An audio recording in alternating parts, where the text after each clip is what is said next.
안녕하세요. 크리스탈과 함께 책 읽는 시간입니다. 오늘 함께 하실 작품은 모파상의 단편 첫눈, 어느 여인의 고백, 후회, 후원자입니다. 모파상은 프랑스의 노르망디에서 태어났으며 1880년 에밀 졸라가 주관하는 문학작품집 매당의 야외에 비계 덩어리를 발표하면서 문단에 데뷔했습니다. 그는 창작 생활 10년 동안 장편 6편과 단편 300여 편, 그리고 희곡과 시를 썼습니다. 모파상의 장편으로는 여자의 일생, 베라미 등 6편이 있지만 그의 문학적 진가는 오히려 단편에서 더욱 두드러집니다. 그의 문체는 간결하면서도 정확하고 평범해 보이는 일상적 소재를 중심으로 우리를 깊이 사육해 하는 작가 정신이 깔려 있다는 평가를 받고 있습니다.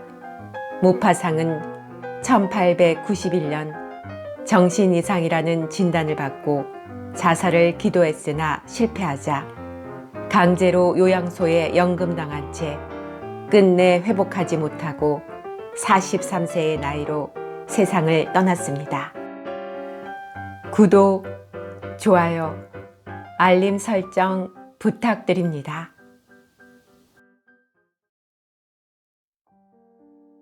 첫눈. 크루아제트의 긴 산책길은 푸른 물가에서 동그랗게 휘어져 있었다. 그곳의 오른쪽에는 에스테렐이 바닷속으로 쑥 튀어나와 있었다. 에스테렐은 뾰족하고 기묘한 수많은 봉우리 들인 남부지방의 아름다운 환경으로 수평선의 끝을 이루면서 시야를 가리고 있었다. 왼쪽에는 생트 마르그리트와 생오노라 섬이 물속에 누워 등을 드러내고 있었으며 전나무로 뒤덮여 있었다. 그리고 넓은 만을 따라 칸 지방 주변에 자리 잡은 커다란 산들을 따라 무수한 하얀 별장들이 내내 햇볕을 받아 잠들어 있는 것 같았다. 멀리 보이는 양지바른 집들은 산의 높은 곳에서부터 낮은 곳까지 흩어져 있어서 검푸른 녹색을 눈 같은 점으로 물들게 했다. 바다에서 매우 가까운 곳에는 집들의 철책이 잔잔한 물결에 잠기곤 하는 넓은 산책길을 향해 열려 있었다. 날씨는 화창하고 따뜻했다. 냉기가 느껴지지 않는 겨울의 따스한 날이었다. 정원 담장 너머로는 노란 열매가 주렁주렁 달린 오렌지 나무와 레몬 나무들이 보인다. 부인들이 한가롭게 큰 길에 모래 위를 걸어가고 그 뒤로는 아이들이 굴렁쇠를 굴리면서 가거나 아니면 어른들과 이야기를 나누는 아이들이 따르고 있었다. 한 젊은 부인이 크루아제트로 문이 나 있는 아담한 그의 집에서 나왔다. 그녀는 잠시 걸음을 멈추고 산보객들을 바라보다가 미소를 지어 보이고는 맥 빠진 걸음걸이로 바다 앞에 놓여있는 빈 벤치로 갔다. 20발자국 걷다가 지친 그녀가 헐떡이면서 자리에 앉았다. 창백한 그녀의 얼굴은 죽은 사람의 모습과 비슷했다. 그녀가 기침을 했다. 그리고 자신을 시달리게 하는 그 흔들림을 멈추게 하려는 것처럼 정맥이 드러나 보이는 손가락을 입으로 가져갔다. 그녀는 태양과 제비들이 날고 있는 하늘을 쳐다보았다. 그러고는 에스테렐이 들쑥날쑥한 봉우리들과 또 아주 가까이 있는 파랗고 잔잔하고 아름다운 바다를 바라보았다. 그녀는 다시 미소를 띠며 중얼거렸다. 아, 너무 행복해. 그러나 그녀는 자기에게 죽음이 다가오고 있다는 것을 알고 있었다. 봄을 맞이할 수 없으리라는 것과 1년 뒤에는 이 산책길을 따라서 자기 앞을 지나는 바로 이 사람들이 좀 더 자란 그들의 아이들을 데리고 항상 희망과 애정과 행복으로 가득한 마음으로 이 평화로운 고장의 따스한 공기를 다시 마시러 오는 것을 볼 수 없으리라는 것을 알고 있었다. 그리고 오늘은 아직 살아있는 이 가엾은 육신이 그녀가 수의로 준비한 비단옷 속에 누워 앙상한 뼈만을 남기고 썩게 되리라는 것도 알고 있었다. 그녀는 이제 존재하지 않을 것이다. 그 이후로 모든 삶은 다른 사람들을 위해 계속될 것이다. 그리고 그녀로서는 마지막일 것이다. 영원한 끝이 되리라. 그녀는 더 이상 존재하지 않을 것이다. 그녀는 미소를 지으며 병든 폐로 정원의 향기를 마음껏 들이마신다. 그러고 나서 그녀는 생각에 젖었다. 그녀는 기억을 더듬었다. 노르망디의 한 남자와 결혼한 지도 4년이 되었다. 그는 넓은 어깨에다 번뜩이는 기지와 쾌활한 성격을 가진 혈색 좋고 건장하며 수염을 기른 청년이었다. 그들은 그녀가 전혀 생각지도 않던 재산 때문에 결혼하게 되었다. 그녀는 결탄코 아니요 라고 말했어야 옳았을 것이다. 그러나 부모를 거역하지 못하고 고개를 끄덕임으로써 네 하고 말았다. 그녀는 파리태생으로 성격이 쾌활하고 행복하게 살았었다. 그녀의 남편은 노르망디의 큰 저택으로 그녀를 데리고 갔다. 그 저택은 매우 오래된 큼직한 나무들로 에워싸인 아주 커다란 석조 건물이었다. 힘차게 위로 뻗은 전나무 덤불이 앞의 시야를 가로막고 있었다. 오른쪽에 나 있는 숲길은 멀리 떨어진 농가까지 쭉 뻗어 있어 벌판이 내다보였다. 지름길 하나가 철책 앞으로 지나가 3km나 떨어진 큰 길에 이르렀다. 아, 그녀는 모든 것이 머릿속에 떠올랐다. 그녀가 이곳에 도착하던 날, 새 집에서의 첫날, 그 이후의 고독한 삶. 그녀는 마차에서 내리면서 오래된 건물을 쳐다보며 미소 띤 얼굴로 말했다. 꽤 우중충하군요. 그러자 남편이 웃어대며 이렇게 대꾸했다. 알겠어요. 곧 익숙해질 거요. 곧 알게 되고. 난 결코 꽉 막힌 사람은 아니거든. 그날 그들은 포옹하면서 시간을 보냈다. 그래서 그녀는 그날이 결코 길게 생각되지 않았다. 다음 날 그들은 또 시작했다. 그리고 정말로 한 주일을 계속 애무만 하면서 지냈다. 그 이후에 그녀는 신뢰를 단장하는 일에 몰두했다. 그것은 한 달이나 계속되었다. 무의미하지만 흥미있는 일과 속에서 하루하루가 지나갔다. 그녀는 생활에서 사소한 것들의 가치와 중요성을 배웠다. 그녀는 철따라 몇 푼이 더하고 덜하는 달걀값에 신경을 쓴다는 사실도 알게 되었다.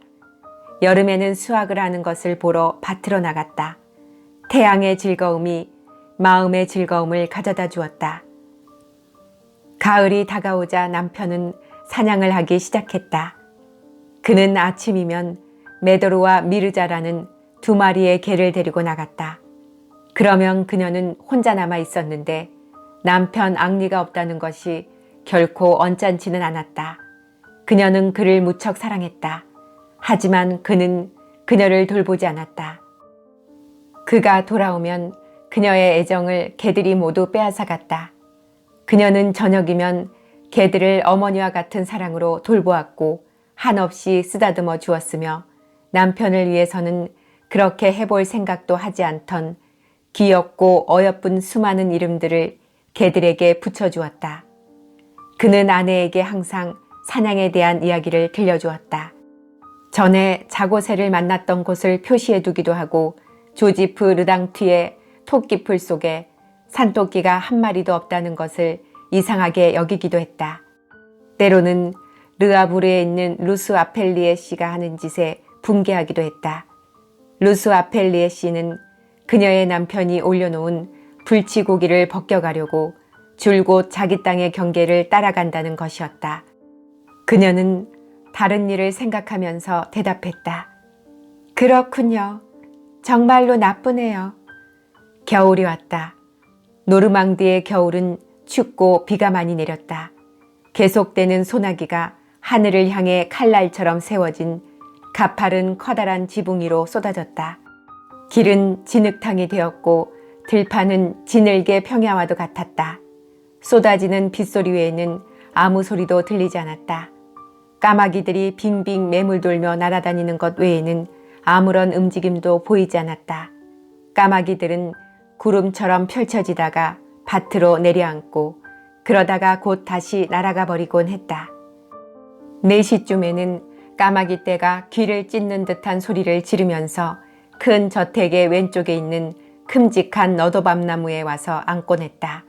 거의 1시간 동안 이 꼭대기에서 저 꼭대기로 날아다녔고 서로 싸우는 것 같기도 했으며 까악까악 울어대면서 잿빛을 띤 나뭇가지 속에서 까맣게 날아다녔다.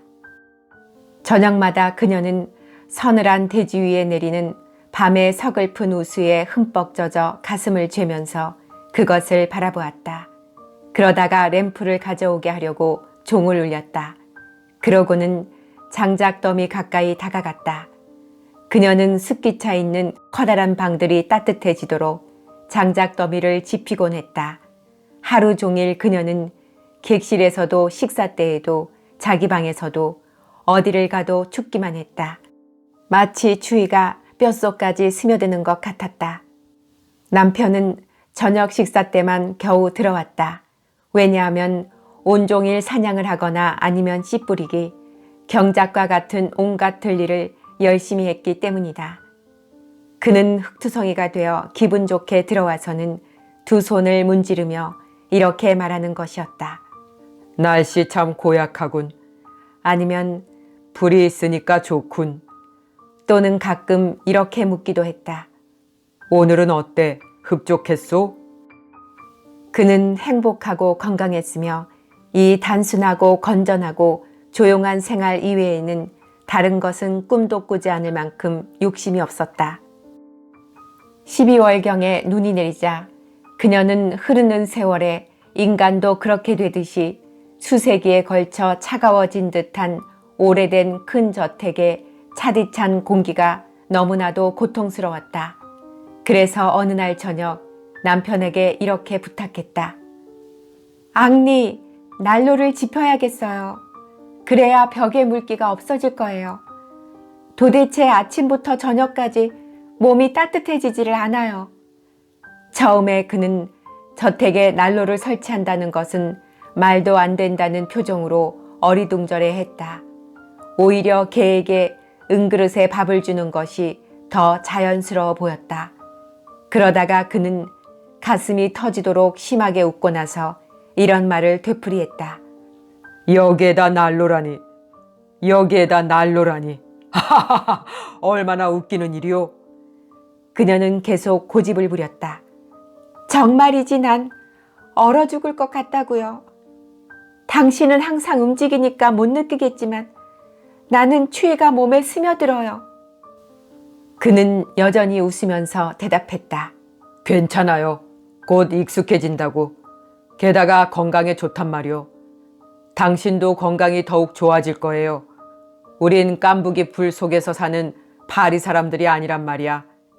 이제 곧 봄이 올 거예요. 1월 초순경에 그녀에게 큰 불행이 닥쳐왔다. 그녀의 아버지와 어머니가 마차 사고로 죽은 것이다. 그녀는 장례 때문에 파리로 갔다. 그 뒤 약 6달 동안 오직 슬픔 속에 묻혀 지냈다. 그러다 포근한 날들의 따스함이 드디어 그녀를 되살아나게 했다. 그러나 가을이 될 때까지 슬픈 무기력 속에서 살았다. 다시 추위가 닥쳐오자 그녀는 비로소 어두운 미래를 직시했다. 그녀는 어떻게 해야 할 것인가? 아무것도. 앞으로 그녀에게 어떤 일이 일어날 것인가? 아무것도. 어떤 기대가, 어떤 희망이 그녀의 마음을 되살아나게 할 것인가? 아무것도. 진찰한 어떤 의사는 그녀가 결코 아이를 가질 수 없을 것이라고 단호하게 말했다. 다른 해보다 더 심한 살을 애는 듯한 추위가 그녀를 계속 괴롭혔다. 그녀는 떨리는 두 손을 타오르는 불길에 내밀었다. 타오르는 불꽃이 그녀의 얼굴을 붉게 만들었다. 그래도 차가운 기운이 등 속으로 스며들어 살과 옷 사이로 파고들었다. 그래서 그녀는 머리끝에서 발끝까지 심하게 떨었다. 수많은 공기의 유통이 적처럼 악작스럽고 험상궂은 활기찬 통풍이 저택에 자리 잡고 있는 듯했다. 그녀는 끊임없이 차가운 바람을 만났다. 그 바람은 차고 무시무시한 증오를 때로는 얼굴에, 때로는 손에, 그리고 때로는 목에 쉬지 않고 불어댔다. 그녀는 다시 남편에게 난로 이야기를 했다. 그러나 남편은 마치 그녀가 무리한 요구라도 한 것처럼 무시해버렸다. 난로를 설치한다는 것은 파르빌에게는 화금석을 발견하는 것보다도 더 불가능한 일처럼 느껴졌다. 어느 날 볼 일이 있어 루앙에 갔던 그가 아내에게 구리로 만든 조그마한 발난로를 사다 주었다. 그는 웃으면서 그것에 휴대용 난로라고 이름을 붙였다. 그리고 그는 아내가 그걸 가지고 있으면 앞으로 절대 춥지 않을 것이라고 단정했다. 12월 말경 그녀는 언제까지 이런 식으로 살 수 없다는 것을 깨달았다. 그래서 어느 날 저녁에 식사를 하면서 망설이다가 이렇게 말했다. 여보, 봄이 오기 전에 파리에 가서 1주일이나 2주일 정도 보내지 않겠어요? 남편은 어리둥절했다. 파리에서? 왜? 아, 그건 절대로 안 돼요. 정말이지 여기가 자기 집이 가장 좋은 거야. 당신은 가끔 참 이상한 생각을 하는구려. 그녀는 더듬거리면서 말했다. 기분 전환도 좀 될 텐데요. 그는 그녀의 기분을 이해하지 못했다. 기분 전환을 위해서? 당신에게 필요한 것이 무엇이오? 연극? 야회? 시내에서의 저녁 식사? 그런 류의 기분풀이를 기대해서는 안 된다는 것을 이곳에 와서 잘 알았을 텐데. 그녀는 남편의 그 말투에서 비난을 느꼈다. 그녀는 더 이상 아무 말도 하지 않았다. 그녀는 반항도 하지 못하고 의지력도 없는 수줍고 온순한 여자였다. 1월에는 무서운 추위가 다시 찾아왔다. 그러고는 눈이 대지를 덮었다. 어느 날 저녁 나무 주위에서 날개를 펴고 빙빙 매물도는 커다란 구름 같은 까마귀들을 바라보고 있을 때 그녀는 참으려고 애를 써보았지만 눈물이 나오기 시작했다.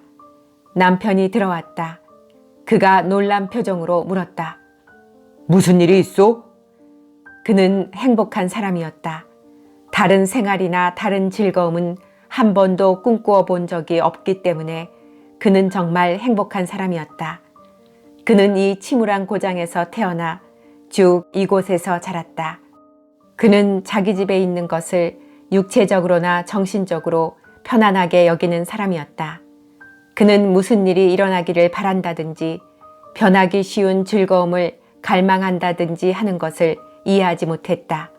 어떤 사람에게는 1년 내내 항상 똑같은 장소에 있어야 한다는 것이 무척 부자연스럽다는 사실을 조금도 알지 못했다. 많은 사람들에게 봄, 여름, 가을, 겨울이 새로운 고장에서 새로운 즐거움이 될 수 있다는 것을 알지 못했다. 그녀는 아무 대답도 할 수 없었다. 그래서 재빨리 눈물을 닦았다. 그녀는 어쩔 줄을 몰라 하며 마침내 말을 더듬었다. 난 조금 쓸쓸해요. 조금 따분한 거예요. 그러자 갑자기 어떤 공포가 그렇게 말하는 그녀를 사로잡았다. 그래서 그녀는 얼른 이렇게 덧붙였다. 그리고 난 정말이지 추워요. 이 말에 그는 화를 냈다. 아, 알겠소. 당신은 여전히 날로 생각을 하는구려. 그렇지만 봐요, 제기랄. 당신은 여기 온 이후로 감기 한 번 걸린 적이 없잖소. 밤이 되자 그녀는 자기 방으로 올라갔다. 그녀가 남편에게 방을 따로 쓰자고 강력하게 요구했기 때문이다. 그녀는 자리에 누웠다. 침대에 누워도 추웠다. 그녀는 생각했다. 언제나 항상 죽을 때까지 이럴 거야. 그러고는 남편을 생각했다. 그가 어떻게 그런 말을 할 수 있단 말인가. 당신은 여기 온 이후로 감기 한 번 걸린 적이 없잖소. 그러니 그녀가 고통스러워한다는 것을 그가 알게 하려면 그녀는 병이 들어야 하고 기침을 해야 하는 것이다. 알 수 없는 분노가 그녀를 사로잡았다. 약자의 수줍은 사람의 흥분한 분노가. 기침을 하지 않으면 안 된다. 그러면 아마 그가 동정하게 될 것이다. 그래, 기침을 하면 돼. 그러면 그가 그 소리를 듣고 분명히 의사를 부를 거야. 그리고 알게 되겠지. 남편은 이해하게 되겠지. 그녀는 맨발로 일어났다. 그런 생각들이 그녀를 미소짓게 했다. 난 난로를 갖고 싶어. 꼭 가질 테야. 그가 난로를 하나 놓으려는 결심을 하지 않을 수 없도록 기침을 해야지. 그녀는 거의 벌거벗은 채로 의자 위에 앉았다. 1시간을, 2시간을 기다렸다. 그녀는 추위에 몸을 떨었다. 그러나 감기는 걸리지 않았다. 그래서 최후의 수단을 쓰기로 결심했다. 그녀는 소리 없이 방에서 나와 계단을 내려가 정원으로 나가는 문을 열었다. 눈에 덮인 대지는 죽은 듯이 고요했다. 얼른 맨발을 앞으로 내디뎌 부드럽고 차디찬 이끼 속으로 집어넣었다. 살을 찌르는 듯 고통스러운 차가운 느낌이 심장까지 올라왔다. 그럼에도 다른 다리를 펴서 계단을 서서히 내려가기 시작했다. 그러고는 잔디밭을 지나서 앞으로 걸어가며 이렇게 중얼거렸다. 전나무 숲까지 가야지. 맨발을 눈 속에 깊숙이 집어넣을 적마다 숨이 막혀 헐떡이면서 종종 걸음으로 걸어갔다. 그러고는 자기 계획대로 끝마쳤다는 것을 자신에게 확인시키려는 듯이 첫 번째 전나무를 손으로 만졌다. 그러고 나서 되돌아왔다. 너무도 감각이 마비되고 기력이 빠진 듯이 느껴져 2-3번은 넘어질 뻔했다. 그런데도 집 안으로 들어가기 전에 그 차디찬 거품 속에 앉아 있었다. 그리고 그것을 뭉쳐 가슴에 문지르기까지 했다. 그런 다음 들어와 자리에 누웠다. 1시간 뒤에 목구멍 속에 개미가 있는 것 같았다. 또 다른 개미들이 그녀의 온몸을 기어다녔다. 그러는 동안에 그녀는 잠이 들었다. 이튿날 그녀는 기침이 나고 일어나지를 못했다. 폐렴이었다. 그녀는 헛소리까지 했다. 그리고 헛소리 속에서 난로를 부탁했다. 의사는 난로를 놓으라고 강력히 요구했다. 앙리는 굴복했다. 하지만 화가 나서 마지못해 한 굴복이었다. 그녀의 병은 회복되지 않았다.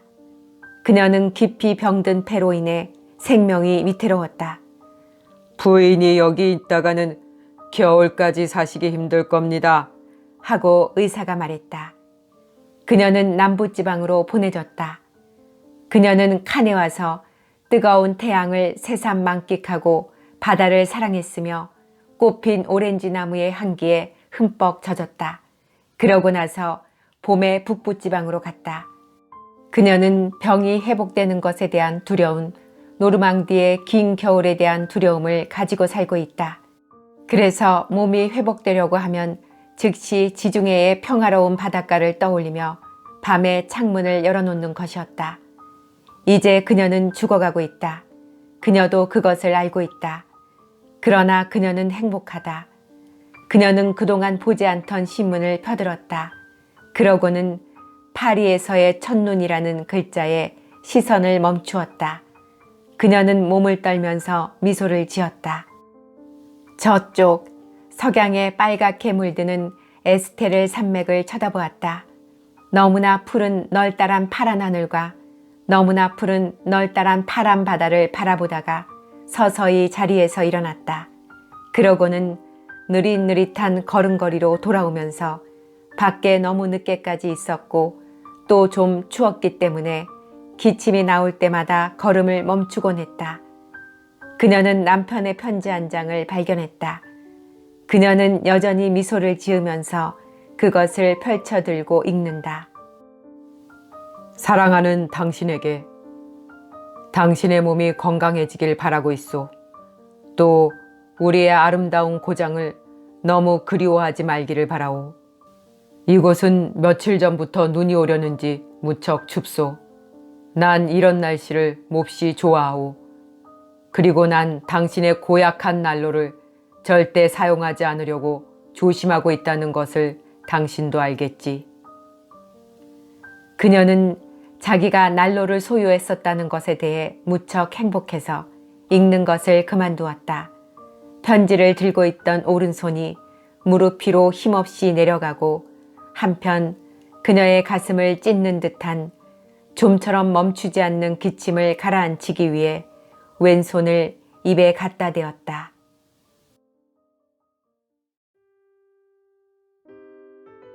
어느 여인의 고백. 버시여, 당신은 나에게 내 생에서 뚜렷이 기억이 남을 추억담을 들려달라고 청한 적이 있었지요. 나는 친척도 없고 아이도 없는 너무나도 초라하게 늙은 여자예요. 그래서 나는 당신에게 거리낌 없이 고백할 수 있다고 생각합니다. 그렇지만 내 이름만은 밝히지 않겠다고 약속해 주세요. 당신도 알고 있듯이 나는 많은 사랑을 받았습니다. 나는 가끔 나 자신을 사랑하기도 했지요. 나는 무척 아름다웠거든요. 그러나 지금 내가 말할 수 있는 건 남은 게 아무것도 없다는 것입니다. 공기가 육체의 생명인 것처럼 사랑은 내게 영혼의 생명이었습니다.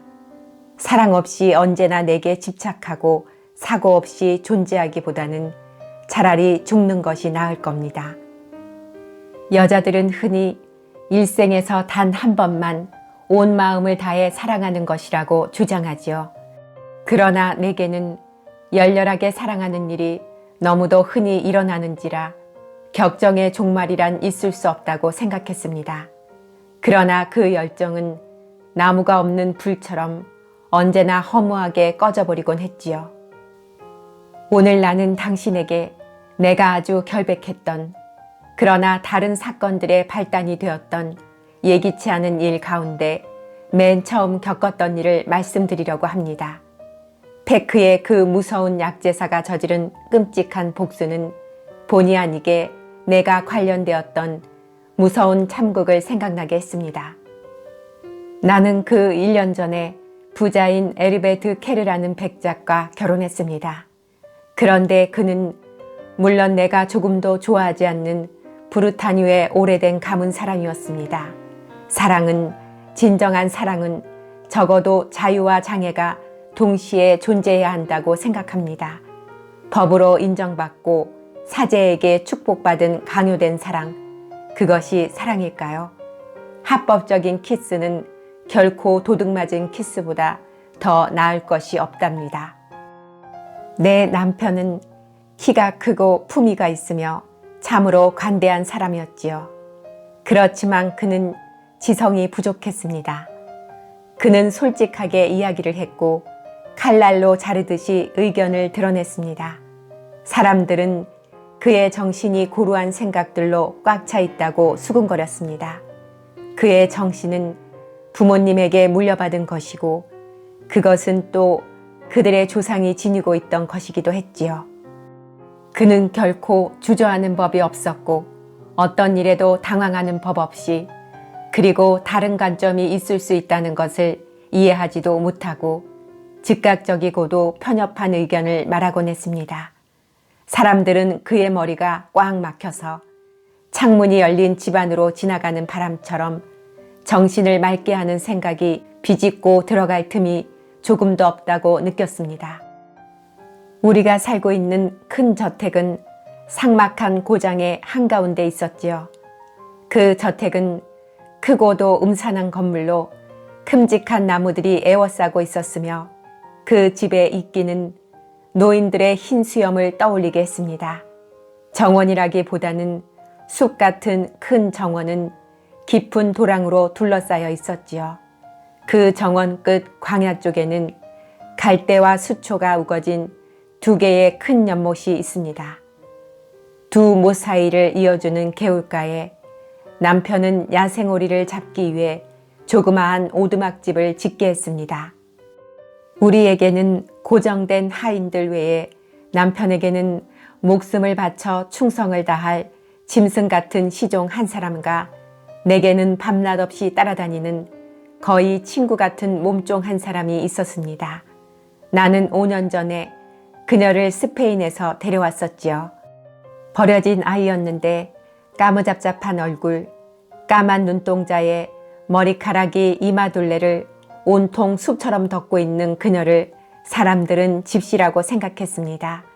그녀는 그때 16살이었지만 20살처럼 보였습니다. 가을이 시작되었어요. 많은 사람들이 사냥을 했습니다. 어떤 때는 이웃사람 집에서, 또 어떤 때는 우리 집에서 나는 C라는 젊은 남작을 주의 깊게 살펴보았습니다. 그가 우리의 큰 저택을 방문하는 일이 이상하게 잦아졌습니다. 그러던 어느 날 그는 더 이상 찾아오지 않았고 나도 그에 대한 생각을 하지 않게 되었습니다. 그런데 주위에서 보니 남편의 태도가 달라진 것이 눈에 띄었습니다. 말수가 적어졌고 무슨 생각에 빠져 있는 것 같았으며 전처럼 나를 포옹해 주지도 않았습니다. 그리고 내가 좀 혼자 지내고 싶어서 당분간 방을 따로 쓰기로 강요했기 때문에 그가 내 방에 거의 들어오지 않았는데도 나는 밤마다 내 방문 앞까지 왔다가 서서히 멀어지는 숨죽인 발자국 소리를 듣곤 했죠. 내 방 창문이 아래층에 있었기 때문에 나는 그것이 어둠 속에서 우리의 큰 저택 주위를 순찰하는 소리라고 생각했습니다. 내가 그런 일을 남편에게 이야기하자 그는 나를 한동안 뚫어지게 쳐다보다가 이렇게 대답하더군요. 아무것도 아니요. 그는 내 시종이요.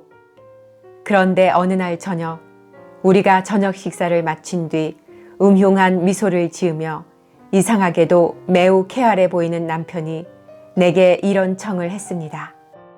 저녁마다 우리 암탉을 훔치러 오는 여우를 잡으러 그 지키는 길목에서 3시간쯤 있다가 오는 것이 어떻겠소? 나는 매우 놀랐습니다. 그래서 얼른 대답할 수가 없었지요. 그런데 그가 이상하게도 끈질기게 나를 주시하는 바람에 나는 할 수 없이 승낙하고 말았습니다. 그렇게 하지요. 여기서 나는 남편과 마찬가지로 늑대나 멧돼지를 사냥할 수 있다는 것을 당신께 말해야겠군요. 그러니 남편이 그 지키는 길목에 함께 가자고 내게 제의한 것은 전혀 이상한 일이 아니었지요. 그런데 남편이 갑자기 이상하게 신경이 날카로워진 것처럼 보였어요. 그러고는 저녁 내내 열에 들뜬 듯이 일어났다 앉았다 하면서 안절부절 못하는 것이었습니다. 10시쯤에 그가 내게 불쑥 이렇게 말하더군요. 준비되었소? 나는 일어섰습니다. 그리고 그가 내 총을 손수 가져다 주기에 이렇게 물었죠. 노루잡이 총알을 장전해야 되나요? 아니면 보통 총알을 장전해야 되나요? 그가 놀라더니 곧 이렇게 대답하더군요. 아, 노루잡이 총알이면 족할 거요. 자신을 가져요. 그러고 나서 잠시 뒤에 그는 이상한 말을 했습니다. 당신은 뛰어난 침착성을 가졌다고 자부할 수 있겠지? 나는 웃음을 터뜨렸습니다. 내가요? 그건 왜죠? 여우를 잡으러 가는데 침착성이라니요? 지금 당신 뭘 생각하고 있는 거죠? 우리는 소리 없이 집을 나와 정원을 지나쳐 갔습니다. 온 집안이 잠들어 있었어요. 보름달은 슬레이트 지붕이 빛나고 있는 음침하고 낡은 건물을 노란색으로 물들이고 있는 것 같았지요. 건물 옆에 세워져 있는 2개의 망루는 꼭대기에 2개의 빛의 금속판을 받치고 있었어요. 그 어떤 소리도 환하고 쓸쓸하고 온화하고 무거운 죽음과도 같은 그 밤의 정막을 깨뜨릴 수 없었습니다. 공기에 떨림도 없었고 두꺼비의 울음소리도 나지 않았으며 올빼미의 신음소리도 들리지 않았지요. 다만 음산한 정막만이 모든 것을 짓누르고 있었습니다. 우리가 정원의 나무 아래에 있을 때 냉기와 낙엽 냄새가 나를 사로잡았습니다. 남편은 아무 말도 없었지만 머리끝에서 발끝까지 사냥의 흥분에 사로잡혀 귀를 기울이고 주위를 살피고 있었으며 어둠 속에서 냄새를 맡는 것 같기도 했습니다. 우리는 마침내 연못가에 도착했습니다. 등심초의 가지들이 숨지기고 있는 것 같았습니다. 어떤 입김도 그것을 건드리지 않았습니다. 그런데 겨우 감지될 수 있을까 말까 하는 움직임이 물속에서 느껴졌습니다. 가끔 한 점이 표면에서 흔들렸어요. 그리고 거기에서 반짝이는 주름 같은 가느다란 동그라미가 나와 끝없이 퍼져나갔지요. 우리가 숨어있을 오두막집에 다다르자 남편은 내게 먼저 총을 주었고 그런 다음에 천천히 자기 총에 장전을 했습니다. 그런데 총의 덜그럭거리는 냉혹한 소리가 이상한 공포를 느끼게 하는 것이었습니다. 그는 내가 몸을 떠는 것을 보고 이렇게 물었습니다. 혹시 이런 고생이 당신을 불편하게 하는 것 아니오? 그렇다면 돌아가구려. 나는 놀라면서 얼른 대답했습니다. 전혀 그렇지 않아요. 돌아갈 거라면 오지도 않았을 거예요. 당신 오늘 밤 정말 이상하네요. 그가 중얼거렸습니다. 당신 좋을 대로 하구려. 우리는 꼼짝도 하지 않고 가만히 있었습니다.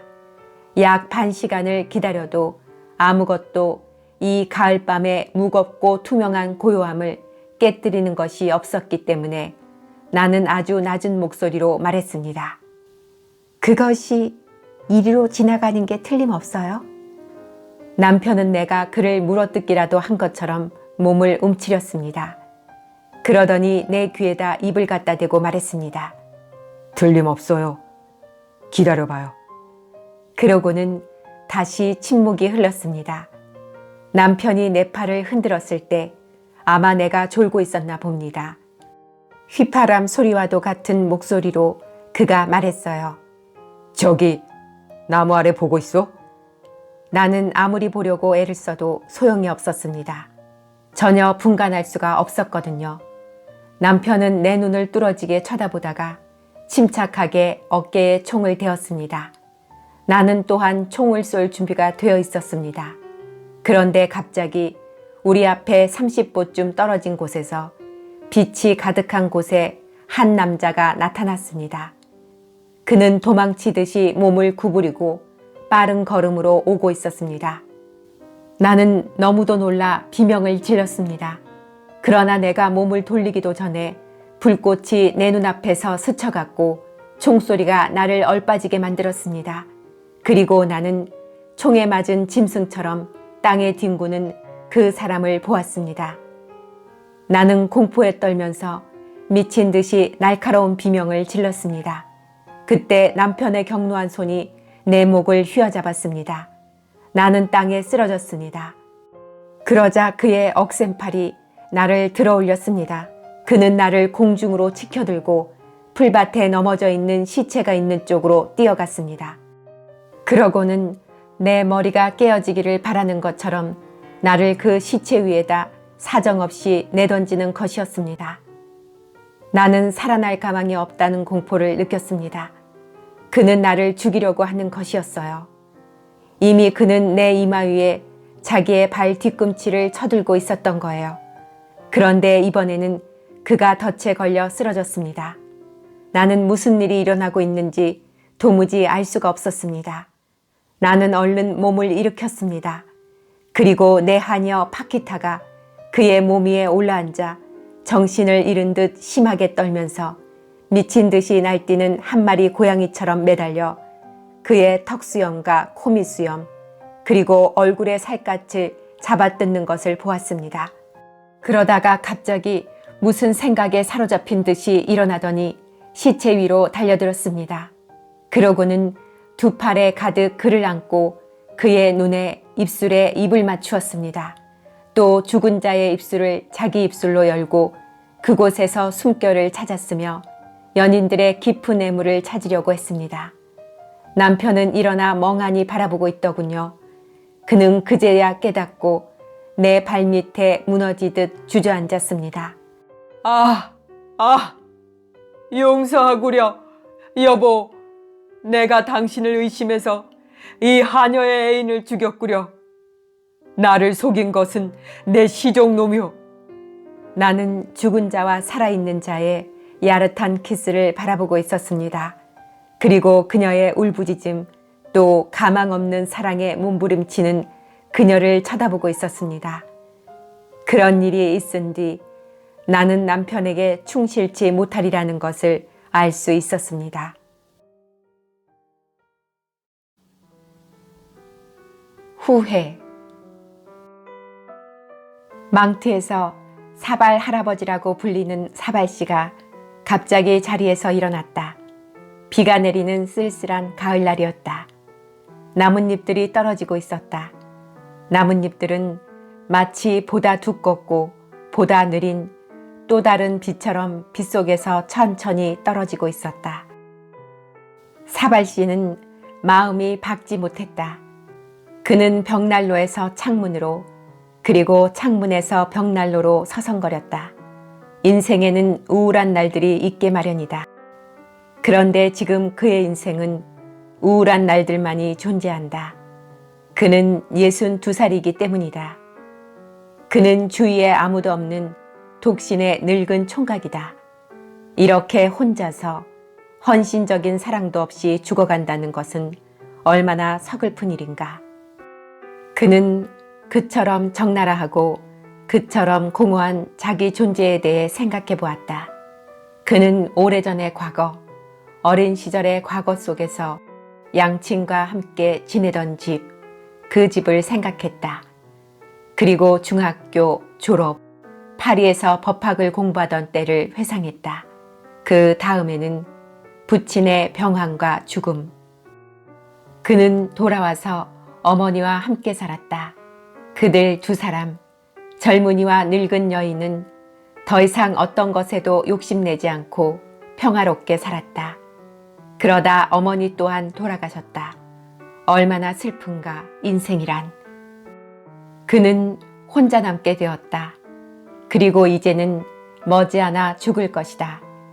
그가 사라짐과 동시에 모든 것이 끝나리라. 지상에서의 폴 사발은 이제 존재하지 않게 되리라. 얼마나 끔찍한 일인가. 죽음이라는 이 영원한 진리 앞에서 웃고 즐기고 즐거워할 수 있다는 것은 무척 이상한 일이다. 만일 죽음이 그저 있을 법한 일이라면 아직은 희망을 가질 수도 있으련만. 그러나 아니다. 그것은 거부할 수 없는 것이다. 태양이 지고 난 뒤 밤이 오는 것처럼 피할 수 없는 것이다. 만일 그의 인생이 가득 채워져 있었더라면, 만일 그가 무언가 했었더라면, 즉 모험, 커다란 쾌락, 성공, 여러 종류의 만족을 맛보았더라면. 그러나 아니다. 아무것도 없다. 그는 결코 한 일이 없다. 같은 시간에 일어나고 먹고 그리고 잠자리에 든 것 말고는 아무것도 한 것이 없다. 그는 그렇게 62살의 나이를 먹은 것이다. 그는 다른 사람들이 하는 결혼조차 하지 않았다. 왜 그랬을까? 그래, 왜 결혼을 하지 않았을까? 그는 결혼할 수도 있었다. 어느 정도 재산이 있었으니까. 기회가 없었던 것일까? 어쩌면 그랬을지도 모른다. 그러나 사람들이 그 기회를 만들어주지 않았는가? 그가 무관심했기 때문이다. 그뿐이다. 무관심은 그의 큰 병이었고 결점이었으며 악습이었다. 얼마나 많은 사람들이 무관심으로 해서 자신의 인생을 망치고 있는가? 어떠한 성격의 사람들에게는 일어나고 움직이고 거동하고 말하고 문제를 연구하는 게 무척 힘든 일이다. 그는 사랑을 받아본 적조차 없었다. 어떤 여자도 완전한 사랑의 포기 속에서 그의 가슴에 안겨 잠든 적이 없다. 그는 기다림의 감미로운 고뇌도 꽉 잡은 손의 기막힌 떨림도 격정적인 정열의 황홀함도 알 수 없었다. 입술이 처음으로 포개어질 때 네 개의 팔이 서로 껴안아 유일한 존재, 미치다시피 된 두 존재를 더할 나위 없이 행복한 하나의 존재로 만들었을 때 얼마나 초인적인 행복이 사람의 마음에 스며드는가? 사발 씨는 실내복을 입고 불에다 발을 쬐며 앉아 있었다. 당연히 그의 인생은 실패했다. 전부 실패했다. 그러나 그도 사랑했었다. 모든 것이 그렇듯이 그는 남몰래 괴롭게 그리고 안일하게 사랑을 했었다. 그는 상드르 부인을 사랑했었는데 그녀는 그의 오랜 친구인 상드르의 아내였다. 아, 그녀가 처녀였더라면. 그러나 그는 그녀를 너무 늦게 만났다. 그녀는 이미 결혼한 여자였던 것이다. 분명히 그는 그녀에게 청혼을 했었을 텐데 처음 만났을 때부터 그는 그녀를 얼마나 하염없이 사랑했었던가. 그는 그녀를 다시 만날 때마다 느꼈던 감동, 그녀와 헤어지면서 느꼈던 슬픔, 그녀에 대한 생각 때문에 잠을 이룰 수 없었던 밤들을 떠올렸다. 그러나 그런 아침에는 항상 밤보다는 약간 시들해진 연정으로 잠에서 일어나곤 했다. 왜 그랬을까? 예전에 그녀는 무척 예쁘고 상냥했으며 금발에다 곱슬머리였고 잘 웃는 여자였다. 상드르는 그녀에게 필요한 남자는 아니었다. 그녀는 현재 58살이다. 그녀는 행복한 것 같았다. 아, 예전에 그녀가 그를 사랑했더라면, 그녀가 그를 사랑했더라면, 그가 그 여자를, 상드르 부인을 그렇게 사랑했었는데 왜 그녀는 그를, 사발을 사랑하지 않았을까? 그저 그녀가 무엇인가를 알아차리기라도 했더라면 그녀는 아무것도 알아차리지 못하고 아무것도 보지 못하고 아무것도 이해하지 못했던 것일까? 그때 그녀는 무슨 생각을 했을까? 만일 그가 고백을 했더라면 그녀는 어떤 대답을 했을까? 사발은 여러 가지 것들을 생각해 보았다. 자기 생애를 회상하고 수많은 자세한 일들을 되찾으려고 노력했다. 상드르 부인이 젊고 그처럼 매력적이었을 때 상드르의 집에서 카드놀이를 하던 긴 밤들이 전부 생각났다. 그녀가 그에게 했던 말들, 예전에 그녀가 지녔던 말투, 많은 것을 의미하던 말없이 잔잔하게 미소 짓던 얼굴을 떠올렸다. 상드르가 군청 직원이었기 때문에 일요일마다 생강을 따라 셋이 산책하던 일이며 풀밭에서 점심을 먹던 일들을 회상했다. 그러다가 갑자기 강가에 있는 작은 숲속에서 그녀와 같이 보낸 어느 오후의 추억이 선명하게 떠올랐다. 그들은 꾸러미에다 먹을 것을 싸가지고 아침에 떠났다. 취할 정도로 맑고 생기가 도는 봄날이었다. 모든 것에서 향기로운 냄새가 풍겼고 모든 것이 행복해 보였다.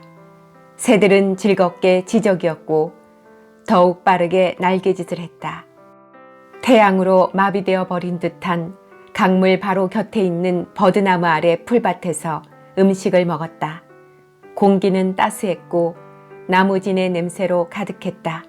황홀하게 그 공기를 들이마셨다. 그때 얼마나 날씨가 좋았던가. 점심을 들고 나서 상드르는 벌렁 누워 잠이 들었다. 잠에서 깨어나면서 이렇게 잘 자본 적이 없었어. 하고 그는 말했다. 상드르 부인은 사발의 팔을 잡았다. 그리고 그들 두 사람은 강을 따라 걸었다. 그녀가 그에게 기댔다. 그녀는 미소 지으면서 나 취했어요. 아주 취했다고요. 하고 말하기도 했다.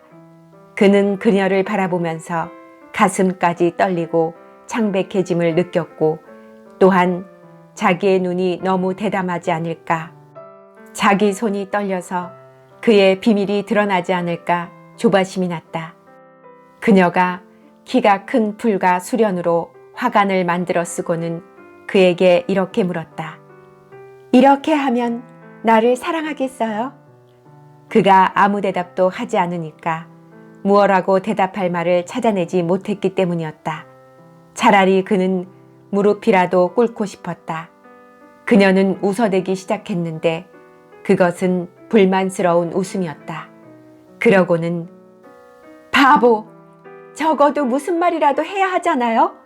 하고 정면으로 그에게 퍼부어댔다. 그는 여전히 단 한마디 말도 생각해내지를 못해서 울음이 터질 것 같았다. 이제 그 모든 것이 처음과 다름없이 뚜렷하게 그에게 떠올랐다. 왜 그녀가 그에게 바보, 적어도 무슨 말이라도 해야 하잖아요 하고 말했을까? 그리고 그녀가 얼마나 부드럽게 자기에게 기대었던가를 상기했다. 기울어진 나무 아래를 지나면서 그는 자기의 뺨에 그녀의 귀가 닿는 것을 느꼈다. 그래서 그는 그녀가 이 접촉을 고의적인 것으로 생각할까봐 재빨리 물러섰다. 이제 돌아가야겠네요. 하고 그가 말했을 때 그는 야릇한 시선으로 그를 쳐다보았다. 분명 그녀는 이상 야릇한 태도로 그를 바라보았었다. 그때는 그렇게 생각하지 않았지만 지금은 그렇게 생각되는 것이었다. 마음대로 하세요. 피곤하시다면 돌아가지요. 그러자 그는 이렇게 대답했다. 내가 피곤해서 그런 게 아니라 지금쯤 혹시 상들어가 깨어났을지도 몰라서요. 그러자 그녀는 어깨를 으쓱하면서 말했다. 남편이 깨었을까봐 걱정이시라면 별 문제지요. 돌아갑시다. 돌아가면서 그녀는 아무 말도 없었다. 그리고 그의 팔에 기대지도 않았다. 왜 그랬을까? 이 왜라는 것을 그는 지금까지 한 번도 자신에게 물어본 적이 없었다. 그는 이해하지 못했던 그 무엇을 이제야 알게 된 것 같았다. 그렇다면 사발 씨는 얼굴이 달아오르는 것을 느꼈다. 그리고 지금보다 30살이나 젊은 상드르 부인이 당신을 사랑해요 하고 그에게 말하는 소리를 들은 것처럼 그는 깜짝 놀라 일어섰다. 그런 일이 있을 수 있는 걸까? 그의 영혼 속에 방금 들어온 이 의혹이 그를 무척 괴롭혔다. 그가 보지도 못하고 알아차리지도 못하다니 그럴 수는 있는 것일까? 아, 만일 그것이 사실이라면, 만일 그 행복을 붙잡지 않고 지나쳐 버렸다면 그는 마음속으로 생각했다. 난 알고 싶다. 이 의혹 속에 이대로 있을 순 없다. 난 진실을 알고 싶다. 그래서 그는 재빨리 옷을 챙겨 입었다. 그는 생각했다. 나는 62살이고 그녀는 58살이다. 그러니 그것을 그녀에게 물어볼 수가 있다. 그는 밖으로 나갔다. 상드르의 집은 길 맞은편에 그의 집과 거의 정면으로 위치해 있었다. 그는 그 집에 도착했다. 문 두드리는 새소리에 어린 하녀가 나와 문을 열었다. 그녀는 그렇게 일찍 온 그를 보자 놀랐다. 이렇게 일찍 오시다니 무슨 일이라도 있나요? 사발이 대답했다. 아니다, 얘야. 내 주인 마님에게 가서 내가 지금 말씀드리고 싶은 것이 있다고 하렴. 마님은 지금 저장품으로 겨울용 배제물 만들고 계세요. 화덕에서요. 옷도 갈아입지 않으셨어요. 그래, 마님에게 아주 중요한 일이라고 말씀드려라. 어린 하녀가 갔다. 사발은 거실에서 큰 걸음으로 불안하게 걷기 시작했다. 그러나 그는 거북스럽게 느껴지지 않았다. 아, 그는 요리법이라도 물어보려는 것처럼 그녀에게 그것을 물어보려는 것이다. 그가 62살이기 때문이다. 문이 열리고 그녀가 들어왔다. 그녀는 이제 포동포동한 볼에 소리를 내어 웃어대는 크고 살찐 뚱뚱한 여자였다. 그녀는 몸에서 멀찍이 손을 벌리고 달콤한 과일즙이 끈적끈적 묻어있는 팔 위로 소매자락을 걷어붙이고 들어왔다. 그녀가 불안한 듯 물었다. 어쩐 일이세요? 어디 편찮은 것 아니세요? 그가 대답했다. 아니에요. 그러나 나로서는 무척 중요하고 또 내 마음을 매우 괴롭히는 것에 대해 묻고 싶은 게 있어요. 솔직하게 대답해 주겠다고 약속해 주겠소? 그녀가 미소를 지었다. 난 항상 솔직하답니다. 말씀하세요. 좋아요. 난 당신을 처음 보았을 때부터 당신을 사랑했었소. 당신은 그걸 알고 있었소? 그녀는 옛날의 그 억양과 같은 말투로 웃으면서 대답했다. 바보, 난 처음부터 알고 있었는걸요. 사발은 떨기 시작했다. 그는 더듬거리면서 말했다. 그걸 알고 있었다고요? 그럼 그러고는 그는 입을 다물었다. 그녀가 물었다. 그럼이라니요? 뭐 말인가요? 그가 대답했다. 그럼 어떻게 생각했었소? 뭐라고? 당신은 뭐라고 대답했을까요? 그녀는 아주 큰 소리로 웃었다. 몇 방울의 시럽이 그녀의 손가락 끝에서 흘러 마룻바닥 위로 떨어졌다. 내가요? 당신은 내게 아무것도 묻지 않았는걸요. 의사 표시를 해야 할 사람은 내가 아니잖아요. 그러자 그가 그녀를 향해 한 걸음 나아갔다. 말해주시오. 상드르가 점심을 먹고 나서 풀밭 뒤에서 잠이 들었던 그날, 우리가 같이 구부러진 곳까지 걸어서 갔던 그날, 생각나시겠지요? 그는 기다렸다. 그녀는 웃음을 멈추고 그의 눈을 쳐다보았다. 물론 생각나고 말고요. 그는 떨면서 말을 계속했다. 그럼 그날 만일 내가 대담했었더라면 당신은 어떻게 했을까요? 그녀는 아무 후회가 없는 행복한 여자로서의 미소를 지었다. 그리고 솔직하게 아이러니가 섞인 또렷한 목소리로 대답했다. 굴복했겠지요. 그러고 나서 그녀는 몸을 돌려 재미있는 곳으로 사라졌다. 사발은 천재지변을 당하고 난 것처럼 깜짝 놀라 밖으로 나왔다. 비가 내리고 있었는데 그는 큰 걸음걸이로 똑바로 걸어갔고 자기가 어디로 가고 있는지도 모른 채 강 쪽으로 내려갔다. 높다란 둑에 이르자 그는 오른쪽으로 돌아 둑을 따라갔다. 마치 본능에 떼밀려 가듯이 한동안 걸었다. 옷은 빗물에 완전히 젖었고 넝마 조각처럼 흐물흐물해진 찌그러진 모자에서는 처마 끝에서처럼 빗물이 방울져 떨어졌다. 그는 여전히 앞으로 걸어가고 있었다.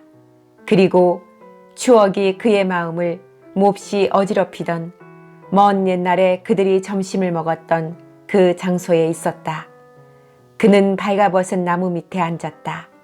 그리고 눈물을 흘렸다. 후원자. 그는 그토록 고귀한 행운을 꿈꾸어 본 적이 결코 없었을 것이다. 지방 집달간의 아들인 장마랭 씨는 다른 사람들과 마찬가지로 법학을 공부하러 라텐구, 파리의 제5구로, 소르본 법과대학 등을 중심으로 한 학교촌으로 왔었다. 그는 자주 드나들던 여러 술집에서 술을 마시면서 정치 이야기에 열변을 토하는 많은 학생들의 친구가 되었다. 그는 그들에게 감동하고 반해서 이 카페에서 저 카페로 그들이 가는 곳마다 따라다니면서 돈이 있을 때는 그들의 술값까지 내주었다. 그러다가 그는 변호사가 되어 여러 사건을 맡았으나 번번이 패소했다. 그러던 어느 날 아침 그는 신문에서 옛 친구 중에 한 사람이 하원 의원이 된 것을 알게 되었다. 그는 다시 그의 충실한 개가 되었다. 자질구레한 일이나 교섭을 맡아 하는 친구, 그를 필요로 할 때 찾으러 보내는 친구, 그와 함께 있는 것이 조금도 불편하게 생각되지 않는 그런 친구가 되었다. 그런데 의회에서 요행이 그 하원 의원이 장관이 되었다. 그리고 6달 뒤에는 장마랭 씨가 참의원 의원으로 임명되었다. 그는 의원이 되자마자 눈에 드러날 정도로 무척 거만해졌다. 그는 사람들이 자기 모습을 봐야만 자기의 지위를 알아맞힐 수 있는 것처럼 자기 모습을 나타내는 기쁨으로 거리를 활보했다. 그는 가게의 상인에게, 신문 판매원에게, 상마차의 마부에게도 별로 대수롭지 않은 것에 대해서 말하는 법을 생각해냈다. 참의원인 내가 그러다가 그는 자연스럽게 자기 위험의 결과이기라도 한 것처럼 직업적인 필요에 의해서 권세 있고 간대한 사람의 의무로 남을 후원하고 싶다는 교만한 욕구가 끌어올랐다. 그는 기회가 있을 때마다 만나는 모든 사람들에게 한없는 호의로 자기가 후원해 주겠노라고 제의를 했다. 큰 길에서 아는 사람을 만나기라도 하면 그는 매우 기쁜 표정으로 다가가서 두 손을 잡고 안부를 물으며 질문을 기다리지도 않고 이렇게 분명히 말하는 것이었다. 아시다시피 난 참의원 의원이에요. 그러니 무엇이든지 도와드리지요. 만일 어떤 일에 내가 필요하다면 주저하지 마시고 날 찾아주세요. 내 지위쯤 되면 영향력이 크거든요. 그러고는 펜과 잉크와 편지지 한 장을 얻으려고 만나는 사람과 함께 카페로 들어간다. 한 장이면 돼, 보이. 소개장을 쓰려는 것이니까. 그래서 그는 하루에 10통, 20통, 50통의 소개장을 쓰는 것이었다. 그것을 그는 카페 아메리캥, 비뇽, 토르토니, 베종 도레, 카페리시, 엘데르, 카페 앙글레, 나폴리 탱 등 어디에서나 썼다. 그는 치안 판사에서부터 장관에 이르기까지 공화국의 모든 관리들에게 바쁘게 소개장을 썼다. 그런 그는 행복했다. 무척 행복했다. 어느 날 아침 그가 참의원에 가려고 집을 나섰을 때 비가 내리기 시작했다. 그는 상마차를 탈까 망설이다가 걸어서 거리로 나섰다. 소나기가 사납게 내려서 인도가 물에 잠기고 차도도 잠겼다. 마랭씨는 어쩔 수 없이 어느 문 앞에 몸을 숨기지 않을 수 없었다. 거기에는 이미 늙은 사제 한 명이 있었다. 백발의 노사제였다. 참의원이 되기 전까지만 하더라도 마랭씨는 성직자들을 별로 좋아하지 않았다. 그러나 이제는 어느 추기경이 그에게 어떤 어려운 일에 관해 공손하게 의논을 해온 이후로 성직자들을 존경으로써 대하게 되었다. 비가 홍수처럼 쏟아지자 두 사람은 물이 튀는 것을 피하기 위해 수의실로 들어갔다. 자신을 드러내고 싶어 안달을 하는 마랭씨가 말했다. 아주 좋지 않은 날씨로군요, 신부님. 노사제가 머리를 숙였다. 아, 네, 선생. 단 며칠 동안 지내려고 파리에 왔는데 이거 속이 상하는군요.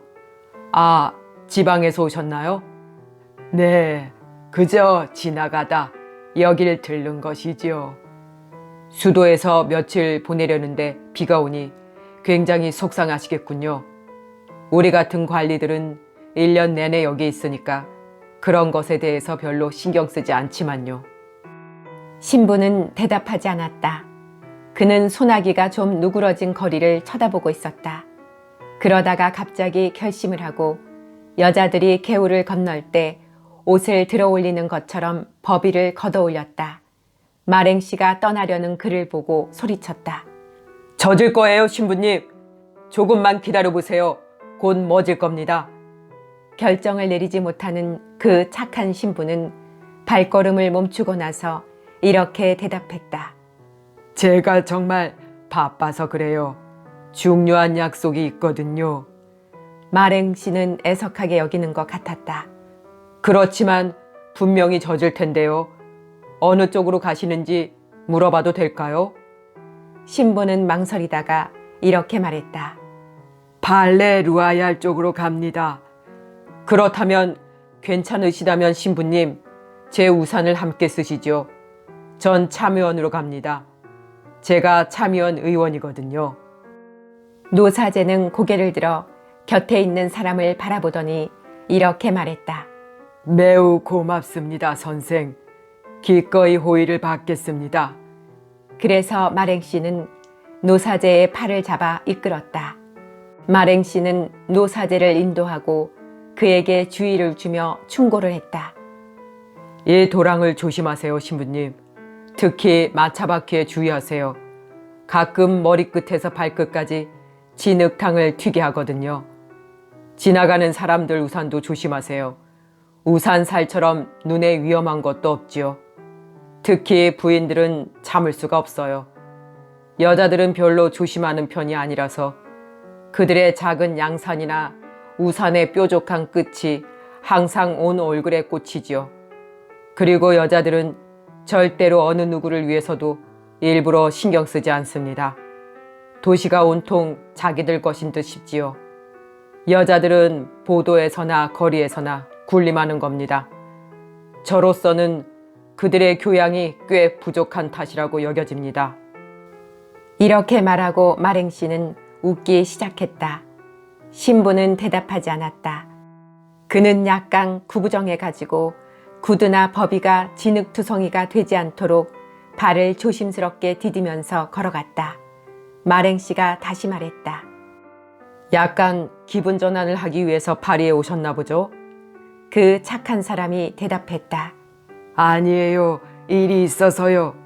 아, 중요한 일인가요? 무슨 일로 오시게 되었는지 물어봐도 될까요? 제가 도움이 될 수 있다면 신부님을 도와드리고 싶습니다. 신부는 곤란한 표정을 짓더니 중얼거렸다. 아, 개인적인 사소한 일입니다. 제 주교와의 사소한 갈등 때문이지요. 선생께서는 흥미가 없을 겁니다. 그건 교회의 사건으로 내적인 규율 문제거든요. 마랭씨가 서둘러 말했다. 그런 일들을 해결하는 곳이 바로 참의원입니다.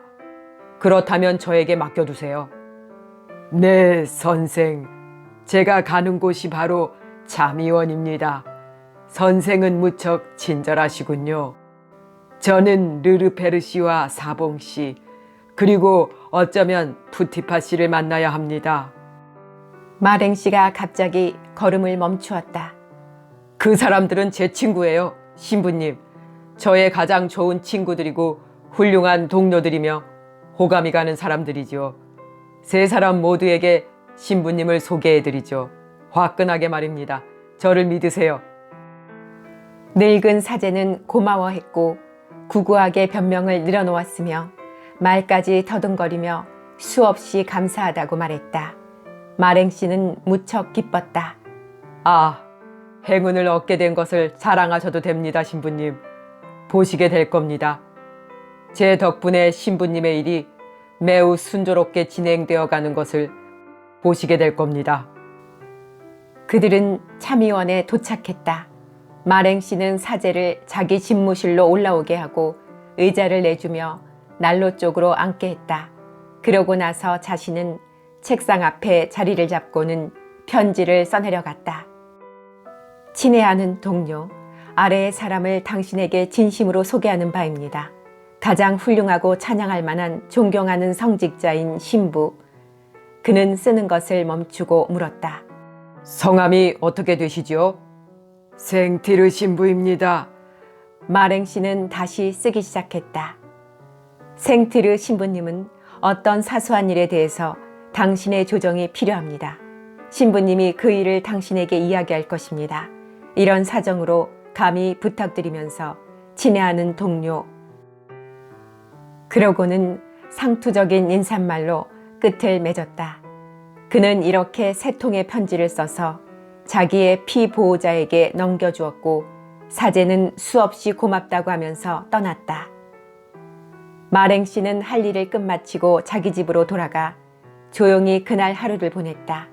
그러고는 평화롭게 잠이 들고 기분 좋게 일어나서 신문을 가져오게 했다.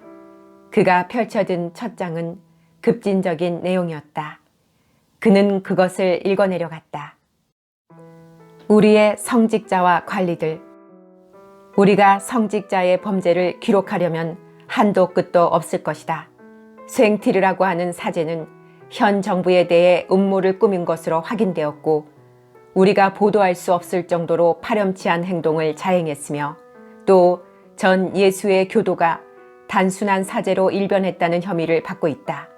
또한 차마 말하기 어렵다고 단언을 내린 여러 가지 이유로 주교에게 질책을 당했으며 그의 행동에 대해서 해명을 하도록 파리로 호출당한 사람인데 그는 마랭이라는 참의원을 열렬한 지지자로 구했다.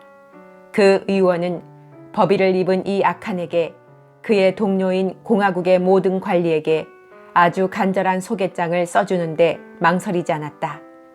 우리는 이 참의원의 언어 도단적인 태도에 대해 장관의 주의를 환기시키는 바이며 마랭 씨는 갑자기 일어나 옷을 입고 동료인 푸티파에게로 달려갔다.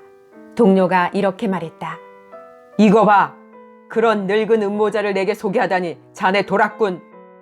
마랭 씨는 어쩔 줄 몰라 더듬거리면서 말했다. 천만에 난 속았다고. 아주 착한 사람처럼 보였어. 그런데 그가 나를 농락한 거야.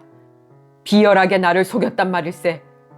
제발 그 작자에게 엄하게, 아주 엄하게 형을 내려주게나. 내가 편지를 쓰겠어. 그에게 유죄를 선고하게 하려면 누구에게 편지를 보내야 하는지 일러주게. 내가 검찰총장과 파리의 대주교. 그래, 대주교를 만나야 되겠어. 그러고는 갑자기 푸티파 씨의 책상 앞에 앉아서 이렇게 편지를 썼다. 각하, 저는 쇤티르라는 신부의 관계와 거짓말에 희생된 사람임을 각하께 알리는 것을 영광으로 생각합니다. 그 사람은 제 선의를 농락했습니다. 그 성직자의 확실한 말에 속아서 제가. 그러고 나서 그는 사인을 하고 편지를 동봉하고 난 뒤 자기 동료 쪽으로 몸을 돌려 이렇게 말했다. 이봐, 이것이 자네에게 교훈이 될 것세. 앞으로 절대 누구를 소개하지 말게나.